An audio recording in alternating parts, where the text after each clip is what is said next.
Hello guys, good morning, જય શ્રી કૃષ્ણ, જય ખોડિયારમાં. કેમ છો બધા? મજામાં જ હશો. તો રોજની જેમ આજે પણ 5 મિનિટના બ્રેકની વચ્ચે આપણે વ્લોગની શરૂઆત કરી દીધી છે. તો તમે મજામાં જ હશો અને તમને મારા વ્લોગ જોવાની મજા આવતી જ હશે એવી હું આશા રાખું છું. તો ચલો, આજની જર્ની જોવા માટે તમારે ફૂલ વ્લોગ જોવો પડશે, જેથી કરીને તમને ખબર પડે કે આજે પૂરો દિવસ હું ક્યાં ગઈ, શું કર્યું, કઈ રીતે આજનો દિવસની સફર મારી રહી છે. તો કન્ટિન્યુ એના માટે શું કરવું પડશે? તો કન્ટિન્યુ એના માટે વ્લોગમાં બન્યું રહેવું પડશે અને ફૂલ વ્લોગ જોવો પડશે.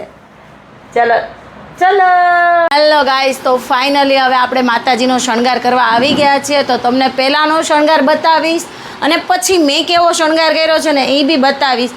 કેમ કે હું શણગાર કરતી હોય ને એ વિડીયો લેવો, વ્લોગ લેવો મારા માટે પોસિબલ નથી, ક્લિપ લેવી. કેમ કે હવે સ્કૂલ ચાલુ થઈ ગઈ છે અને મારો ફોન મારી ગુડિયા પકડતી હતી, એટલે હવે સ્કૂલ પર હોય છે અને હું એકલી જ હોમ પર હોઉં છું, એટલા માટે પોસિબલ નથી. તો તમને પહેલાંનો શણગાર બી બતાવીશ અને પછીનો શણગાર પણ બતાવીશ. તો જો તમને પહેલાંનો શણગાર બતાવું, તમે જોઈ શકો છો ગાઈસ કે આ માતાજીનો પહેલો શણગાર છે કે જે આપણે કાલે કર્યો હોય ને એ શણગાર કરીશ, એ હું તમને બતાવીશ. તો કન્ટિન્યુ બન્યા રહેજો વ્લોગમાં. જુઓ ગાઈસ, તમે જોઈ શકો છો મેં માતાજીની મૂર્તિ મારા ખોળામાં લઈ લીધી છે શણગાર માટે. તો હું બેસી ગઈ છું માતાજીનો શણગાર કરવા માટે. તો તમારે જોવું હોય કે શણગારમાં મેં કયા વાઘા બીજા પહેરાવ્યા છે તો કન્ટિન્યુ બન્યા રહેજો વ્લોગમાં. હું તમને બતાવીશ કે કયા વાઘા મેં પહેરાવ્યા છે આજે. જો તમે જોઈ શકો છો માતાજીનો શણગાર આપણે ચેન્જ થઈ ગયો છે. આપણે આજના વાઘા માતાજીનો શણગાર આ કર્યો છે. તો હવે મારે દ્વારકેશને લેવા જવાનો ટાઈમ થઈ ગયો છે. તો માતાજીનો શણગાર તમે જોઈ શકો છો. દ્વારકેશને લેવા જવાનો સમય થઈ ગયો છે, તો હું જાઉં છું દ્વારકેશને લેવા. તો કન્ટિન્યુ બન્યા રહેજો બ્લોગમાં. આવીને હવે બપોરની રસોઈની તૈયારી કરતા જઈશું, કેમ કે ટિફિન બનાવવાનું હોય છે. અને હા, થોડી ઘણી રસોઈ આપણે કરી નાખી છે, દાળ ભાત શાક અને એ અડધું પડધું થોડું ઘણું કરી નાખ્યું છે. બાકીનું આપણે આવીને કરશું. દ્વારકેશને લઈ આવું પછી હું કરું. તો ફાઇનલી દ્વારકેશને લઈને ઘરે આવી ગઈ છું. તો દ્વારકેશને પૂછી આજે મેમે શું કરાયું? જાના શું કરાયું મેમે? કલમ ઘટાડો એ બધું લખાયું. હોમવર્ક આપ્યું છે? નહીં, નથી આપતા. કેમ મેમ નથી આપતા? આજે તો આપ્યું નથી, પણ અડધું પેજ બાકી છે મારે. અડધું પેજ બાકી છે, એ હોમવર્ક જ કહેવાય. સાચું બાકી છે. હા, પણ એ તને હોમવર્કમાં આપ્યું કહેવાય બેટા. એ તૂટી જાય એમ ના કરીશ. તો ફાઇનલી હવે હું દ્વારકેશને લઈ આવી છું. તો હવે દ્વારકેશ રેડી થશે સ્કૂલે જવા માટે. એમની સ્કૂલનો ટાઈમ છે 11:30નો. તો એ 11:30 જશે એની સ્કૂલ પર. તો હવે તૈયાર થશે, એની બેગ, ચોપડા, પાણી, લંચ બોક્સ ને એ બધું ભરવાનું છે. તો કન્ટિન્યુ બન્યા રહેજો. આમાં મેં મૂકી દીધું છે તેલ. મગનું શાક બનાવવાનું છે, એનું તેલ મૂકી દીધું છે. દાળ ઉકળવા મૂકી દીધી છે. રાઈસ બની ગયા છે. તો હું આવી ગઈ છું રસોડામાં રસોઈ કરવા માટે. આ બધું તૈયાર એટલા માટે છે કે હું જ્યારે દ્વારકેશને લેવા જતી હતી એ પહેલાં મેં બધું બાફી રાખ્યું હતું, એટલે પછી પાછળથી લેફ્ટ રાઈટ લેફ્ટ ન થાય એટલા માટે, ઘાઈ ન થાય, એટલે નિરાતે રસોઈ બને એટલા માટે અડધી પહેલાં બનાવી ગઈ હતી, અડધી પછી બનાવી ગયા. એટલે એવી રીતે હું પાર્ટ વાઇઝ બનાવું છું. અને તેલ મૂકી દીધું છે. તો તમે પણ કન્ટિન્યુ બન્યા રહેજો વ્લોગમાં. જો મગનું શાક બનાવું છું. હેલો ગાઈસ, તો રસોઈ કરતાં કરતાં આજે કેવું થયું તમને એક વાત કહું કે આજે ડબ્બામાં જોયું ને તો મને એમ કે રોટલીનો લોટ છે.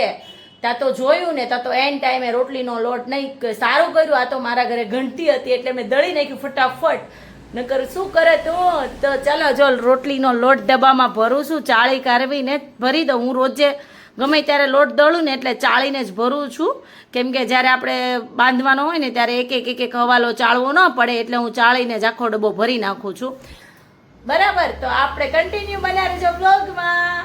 એટલે આવું બી થાય ઘણીવાર હાઉસવાઈફને, કેમ કે ટેન્શન વધારે હોય ને એટલે ઘણીવાર ભૂલાઈ જાય. તો મારે પણ ભૂલાઈ જ ગયું હતું, પણ સારું કર્યું, ટાઈમ રહેતા યાદ આવી ગયો. મારી પાસે સમય હતો અને મારું કામ થઈ ગયું. જો હેલો ગાઈસ, તો ફાઇનલી માતાજીને થાળ ધરાવી દીધો છે. તમે જોઈ શકો છો આજનો થાળ. માતાજીને થાળ, જળ, મગનું શાક, દાળ ભાત, રોટલી ને પાપડ થાળમાં અહીં છે. તો માતાજીને આપણે જમાડી દીધા છે મસ્તીના. તો ચાલો કન્ટિન્યુ બન્યા રહેજો વ્લોગમાં. હેલો ગાઈસ, તો ફાઇનલી કાનાનું ટિફિન થઈ ગયું છે રેડી. હવે ઓનલી ફોર એટલે કે ખાલી ને ખાલી ટિફિન બંધ કરવાનું જ બાકી છે ને દ્વારકુ વયો ગયો છે ભણવા માટે.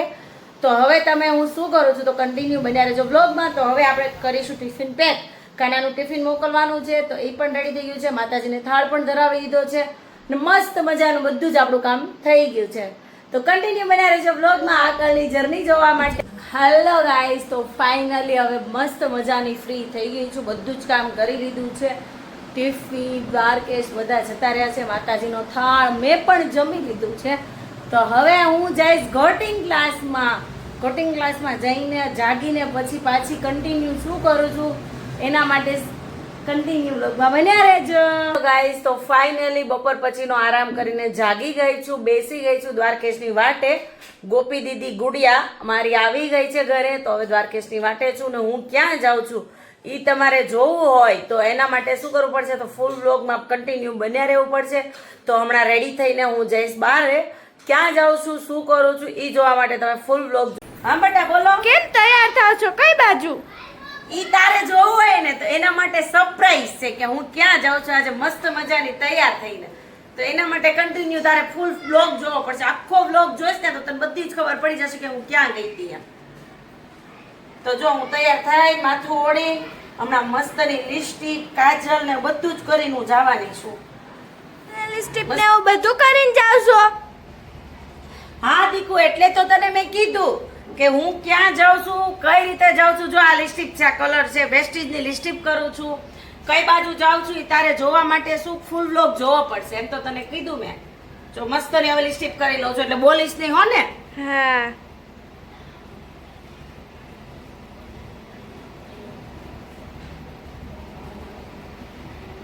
હેલો ગાઈસ, તો ફાઇનલી થઈ ગઈ છું રેડી અને મારી ઉબેર આવી ગઈ છે. તો ચાલો ગાઈસ, તો ફાઇનલી હું નીકળી ગઈ છું, ઓટોમાં બેસી ગઈ છું. તો હું ક્યાં જાઉં છું એ જોવા માટે તમારે શું કરવું પડશે, તો ફૂલ બ્લોગ જોવા પડશે. જોઈ શકો છો તમે હું ઓટોમાં બેસી ગઈ છું. તો કન્ટિન્યુ બન્યા રહેજો બ્લોગમાં. ભાઈ ફાઇનલી હોમવર્ક કરવા માંડ્યા છે. આજે આવ્યું છે હોમવર્ક. હું જે આવવાની હતી ત્યાં પહોંચી ગઈ છું અને સીધું લેશન માંડ્યો છે કરવા. તો કન્ટિન્યુ બન્યા રહેજો બ્લોગમાં. ત્યાં મમ્માના ઘરે આવી છું. મમ્માના ઘરે મહેમાન પણ આવ્યા છે, તમે જોઈ શકો છો. મારી મમ્મી કંઈક કામ કરવા માંડ્યા છે કે ફોન કરે. મમ્મી આજે શું પ્રસંગ છે આપણી ઘરે? પારણ છે, ગોટા સ્વરૂપ પારણ છે. મમ્મી એવું કહે છે. તો હવે ચાલો આપણે જઈશું ઉપર. તો કન્ટિન્યુ બન્યા રહેજો બ્લોગમાં. જો હવે ઉપર આપણે કોણ કોણ છે તે જોઈએ. જો અહીંયા એન્ટ્રી થતી બતાવ્યા હતા. જો રૂમ ખાલી કરી નાખ્યો છે મસ્તનો.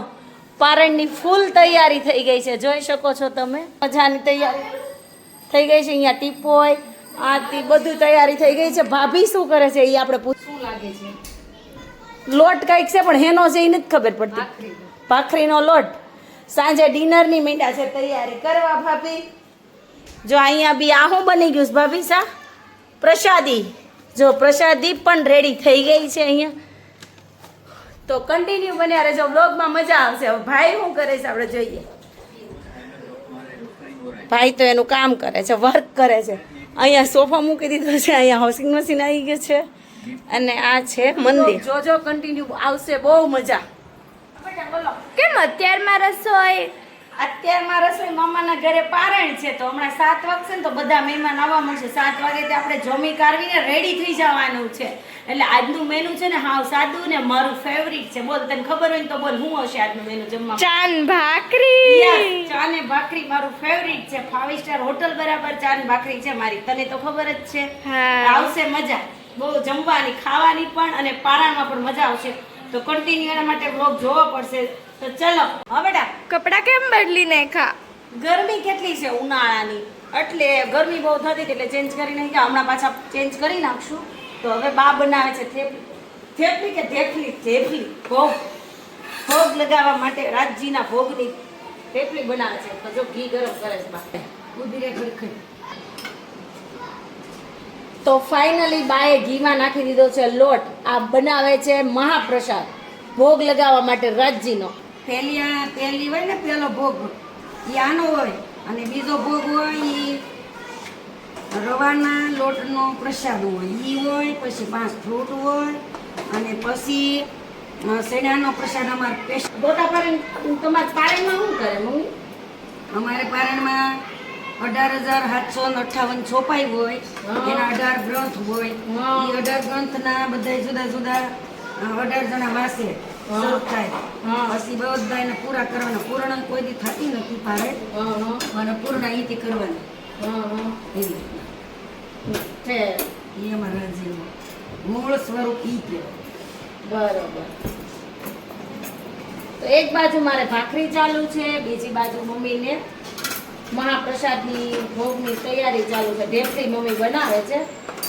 પેલા લોટ હવે ઈ લોટ શેકાઈ ગયો છે, લોટ મસ્ત મજાનો શેકાઈ ગયો. મમ્મીએ એમાં નાખી દીધો છે ગળ.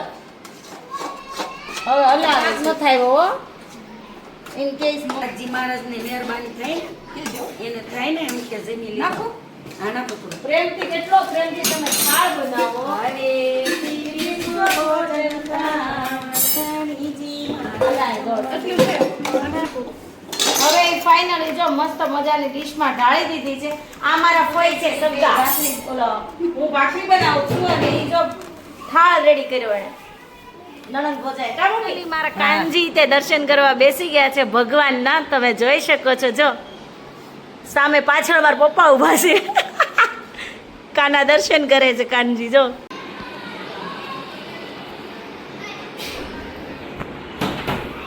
જય શ્રી રામ.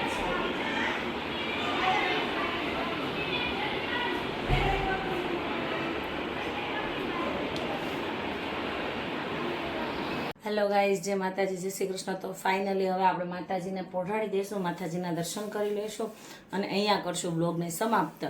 ગુડ નાઇટ, જય શ્રી કૃષ્ણ, જય ખોડિયારમાં. તમને મારો બ્લોગ સારો લાગે તો લાઇક સબસ્ક્રાઈબર કરવાનું ભૂલતા નહીં અને મળીએ એક નવા બ્લોગની સાથે. જય ખોડિયારમાં.